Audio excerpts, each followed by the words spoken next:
Hai, ndabasuhuje kandi mbaye ikaze abakunzi ba Bivia Empire, by'umwihariko wowe wamaze gukora subscribe kuri Bivia Empire, ndagushimiye cyane. Ubaye uri mushyashya nawe nguhaye ikaze. Muri iyi video ngiye kukugezaho ibintu birindwi bishobora gutuma umuntu azinukwa gukoresha inguzanyo ya banki. Hari abantu benshi bazinukwa gukoresha inguzanyo ya banki. Ushobora kubwira ngo kuki udasaba amafaranga muri banki ngo ukore business, kuki udasaba inguzanyo muri banki ngo wagure ubucuruzi bwawe ufite, ugasanga yazinutswe cyangwa se ntashaka gusaba inguzanyo kubera ibintu birindwi ngiye kukubwira. Niba uri mushyashya kuri Bivia Empire, hano tunyuzaho ibiganiro bijyanye na banki, ibiganiro bijyanye na entrepreneurship, ibiganiro bijyanye na business administration, ubwoko bwa business wakora ugatera imbere, uburyo wayobora business yawe, uburyo watangira business zidasaba igishoro kinini, uburyo wakorana na banki, uburyo wabona inguzanyo muri banki ufite ingwate cyangwa se ubaye utayifite. Ibyo ni ibiganiro bitandukanye tunyuzaho, ndetse n'ibindi bijyanye n'impano zitandukanye umuntu ashobora kubyaza umusaruro. Ubaye uri mushyashya rero ukore subscribe kugira ngo ibiganiro byacu dushyiraho igihe cyose bitazajya biguhitaho. Wibuke gukanda like iyi video ngiye kukugezaho nigufasha. Ngiye kukugezaho rero ibintu birindwi bishobora gutuma umuntu azinukwa gukoresha inguzanyo ya banki. Nujye kuri iki kiganiro naho mukanya. Let's go.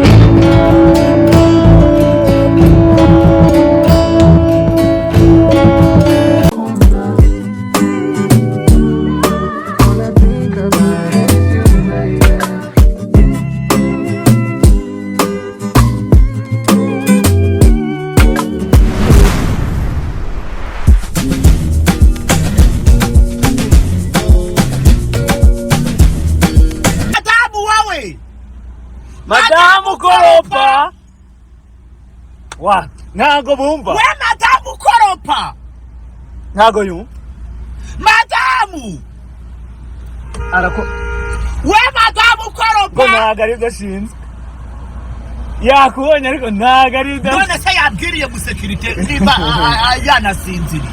Uyu mugore uri kunyitambika imbere buragiye Madamu va mu nzira wowe Madamu wavuye mu nzira. Yesu mwami we wa Mudamu Yesu mwami va mu nzira sheri. Yesu mwami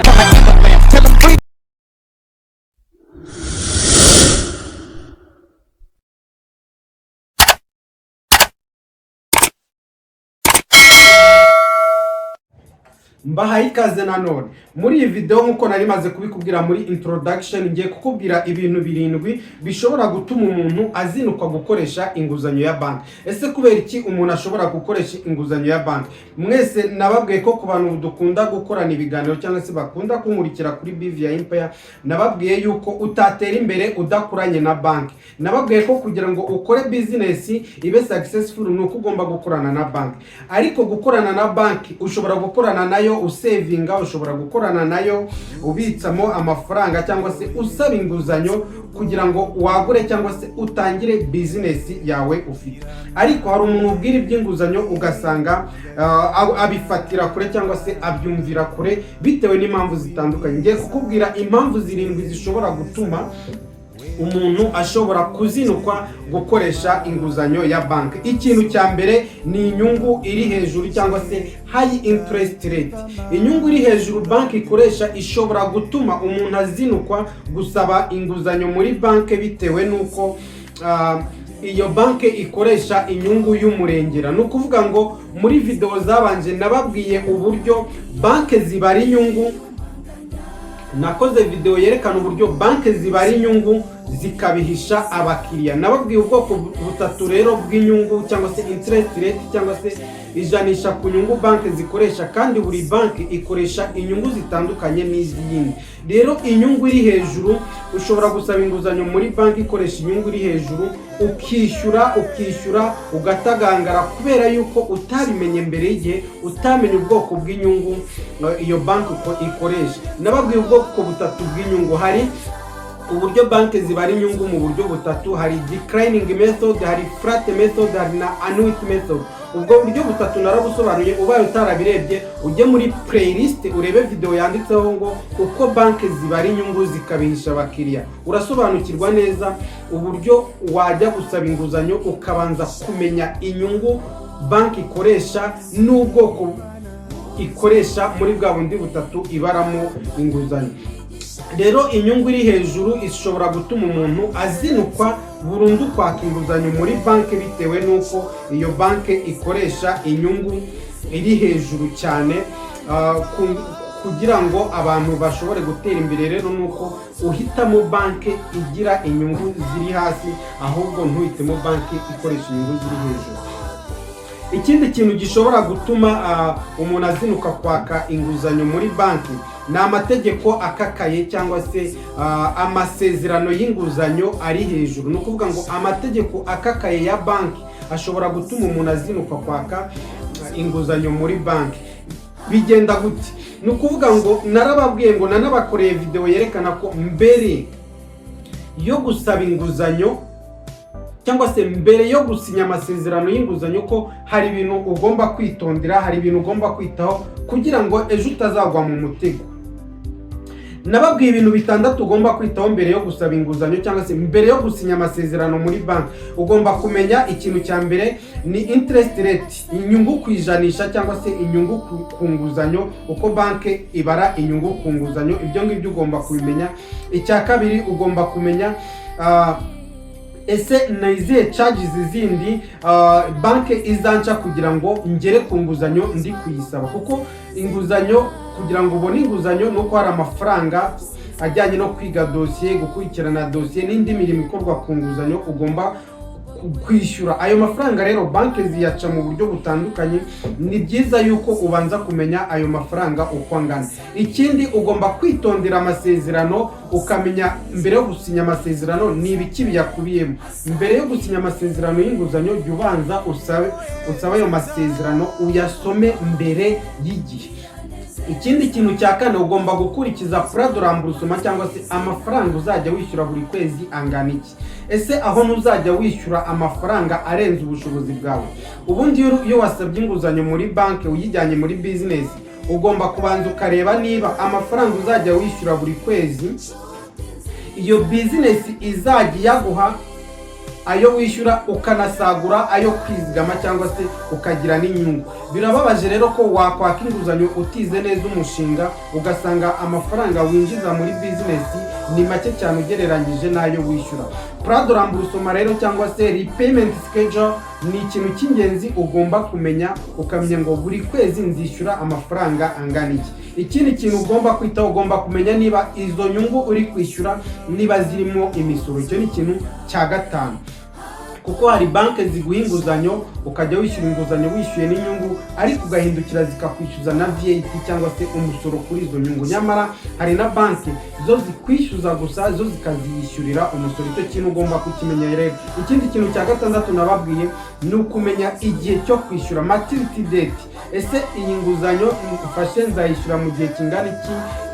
Uko usabye inguzanyo mu myaka myinshi niko wishyura inyungu nyinshi. Ibyo bintu mugomba kubimenya, narabibabwiye byose. So ibyo bintu rero, ayo mategeko ya banki ni ikintu cya kane gishobora gutuma umuntu azinuka kwaka inguzanyo yatabanje kumenya ibyo bintu byose, akazabimenya nyuma. Ikindi icya gatatu gituma umuntu ashobora kuzinuka gukoresha inguzanyo ya banki ni amadene yabanje gufata mbere, cyangwa se amadene wafashe mbere yagize ingaruka mbi ku mibereho yawe. Ni ukuvuga ngo nk'uko nari maze kubibabwira, niba warigeze ufata inguzanyo muri banki, iyo nguzanyo ikakunanira kuyishyuraho bitewe n'ibihe bibi wagizemo, bitewe nuko utari wabanje kwiga ku cyo ugiye kuyikoresha, bitewe n'inyungu nyinshi wishyura utari ubizi, bitewe na za charges zindi banki yishyuza utari uzi, iyo nguzanyo ayo mateka y'iyo nguzanyo ashobora gutuma uzinukwa kwaka inguzanyo muri banki. Nyamara inguzanyo ni ikintu kigufasha gutera imbere, ntabwo ari ikintu cyakakwiye kugufasha gusubira inyuma. Niyo mpamvu nkubwira ngo mbere yo gusaba inguzanyo menya ibyo bintu byose nakubwiye haruguru. Inguzanyo ntikwiye kukubera umutwaro. Hari umuntu rero waka inguzanyo akayirangiza avunitse, cyangwa se rimwe na rimwe bakaba banateza umutungo wiwe ugasanga zinutswe kwaka inguzanyo muri banki. Ikindi kintu cya kane rero gishobora gutuma umuntu adasaba inguzanyo muri banki ni ukuba adafite ingwate cyangwa se umutungo uhagije banki iri kumusaba. Kugira ngo ubone inguzanyo muri banki ni uko wishyura, ni uko utanga ingwate, kuko amafaranga banki icuruza ntabwo aba ari ayabo, aba ari ay'abandi bakiriya. Baba bagomba kumekinga shuwa rero yuko ayo mafaranga azagaruka. Niyo mpamvu ugomba gutanga ingwate. Hari umuntu rero wanga gusaba inguzanyo muri banki bitewe nuko adafite ingwate ihagije, cyangwa se niyo idahagije atayifite. Muri video zabanje nababwiye uburyo ushobora kubona inguzanyo muri banki udafite ingwate, cyangwa se ufite n'ingwate idahagije. Uramutse utararebye iyo video ujye muri playlist ushake ahantu handitse ngo uko wabona inguzanyo muri banki udafite ingwate. So icyo ni ikintu cya kane rero gishobora gutuma umuntu ashobora kuzinukwa kwaka inguzanyo muri banki atazi, kubera yuko nta ngwate afite, cyangwa se kubera ko afite ingwate idahagije. Ikintu cya gatanu ni umutekano muke w'amafaranga umuntu yinjiza. Tuvuge nk'abantu bakorera umushahara ku kwezi, ushobora gusanga umuntu akorera umushahara ariko afite kontra y'igihe kizwi. Iyo kontra y'igihe kizwi ntabwo ishobora gutuma umuntu asaba inguzanyo muri banki. Kontra y'igihe kizwi cyangwa se amasezerano y'igihe kizwi ni nk'uko ushobora gusaba akazi bakaguha kontra y'akazi, cyangwa se amasezerano y'akazi y'ukwezi, y'amezi 3, y'amezi 6, y'umwaka umwe se. Bene iyo kontra y'igihe kizwi ntabwo ari nziza ku mukozi ushobora gukenera inguzanyo muri banki avance sur salaire. Rero ni ukuvuga ngo ugiye gusaba inguzanyo ku mushahara, banki irabanza ikareba niba ufite kontra y'igihe kizwi cyangwa kontra y'igihe kitazwi. Hari n'abantu batazi kubitandukanya, akumva ko kontra y'igihe kizwi ariyo nziza, nyamara kontra y'igihe kitazwi niyo nziza, kuko ni ya kontra uzakora kugeza igihe uzumva urambiwe akazi ugasezera, cyangwa se bakagusezerera.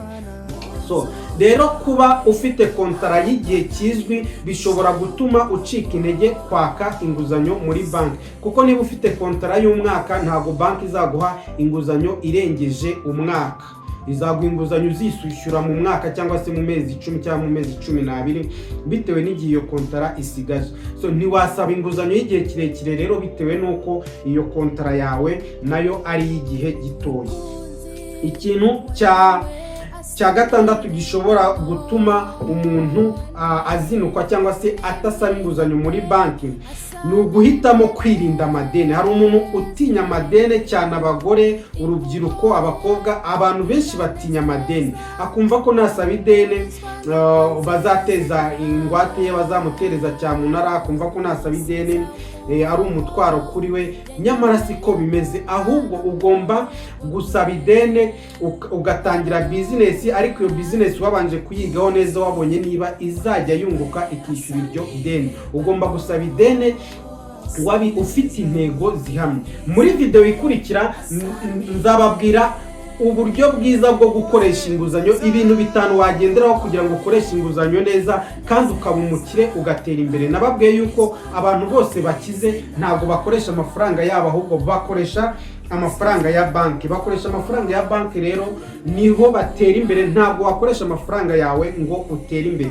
Abantu rero mutinya gusaba inguzanyo muri banki kandi mushaka gutera imbere, mukora business cyangwa se mushaka gutangira gukora business, abantu batinya inguzanyo muri ubwo buryo cyangwa se batinya amadeni ntabwo bashobora gutera imbere. Ikintu cya 7 ari nacyo cya nyuma ni imyumvire idahagije ku nguzanyo. Umuntu ashobora kuzinukwa cyangwa se kudasaba inguzanyo muri banki bitewe nuko nta makuru afite yo muri banki, bitewe n'imyumvire iri hasi.